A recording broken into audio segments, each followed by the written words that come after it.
তারকাদের সম্পর্ক গড়বে ভাঙবে, এটা যেন হয়ে দাঁড়িয়েছে স্বাভাবিক নিয়ম। রূপালী পর্দার ঝলক আর ক্যামেরার ফ্ল্যাশের ভিড়ে খুব কম তারকায় আছেন যারা দীর্ঘদিন এক সম্পর্কে অটল থাকতে পেরেছেন। সম্পর্কের এমন টানাপোড়েন নিয়ে এবার খোলামেলা কথা বললেন দক্ষিণ ভারতের জনপ্রিয় অভিনেত্রী শ্রুতি হাসান। নিজের অতীত, ভাঙা সম্পর্ক আর ট্রল সবকিছু নিয়ে অকপটে বক্তব্য দিয়েছেন তিনি। দক্ষিণের কিংবদন্তি অভিনেতা কমল হাসানের কন্যা হয়েও শুধু তার মেয়ে পরিচয়ে আটকে থাকেনি শ্রুতি হাসান। একাধিক ভাষায় সিনেমা নিজস্ব দক্ষতার জায়গা করে নিয়েছেন।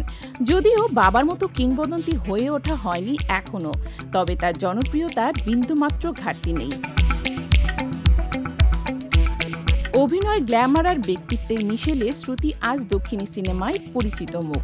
বলিউডেও যার রয়েছে স্থায়ী আসন, কিন্তু ক্যারিয়ারের আলোচনার বাইরেও শ্রুতি হাসানকে নিয়ে সমান উত্তাপ ছড়ায় তার ব্যক্তি জীবন ঘিরে।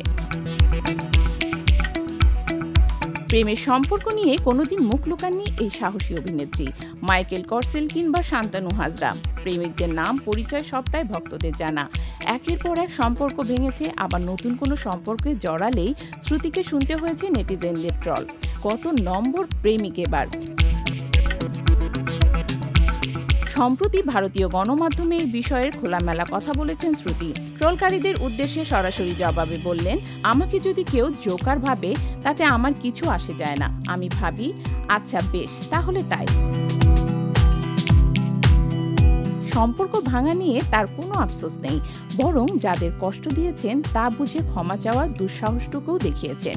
যিনি বলেন, যাদের কষ্ট দিয়েছি আজ বুঝি সেটা আমার করা উচিত হয়নি, তাই সুযোগ পেলে ক্ষমা চাই।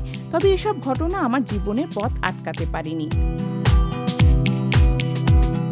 শ্রুতি আরও বলেন, আমার জীবনেও একাধিক সাবেক প্রেমিক আছে, যেটা লুকোবার কিছু নেই, কিন্তু এসব শুধু সংখ্যা আমার কাছে।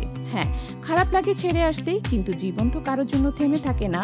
আমি যখন যে অধ্যায় শেষ করি সেটা পুরনো হিসাবের খাতায় ফেলে দিই।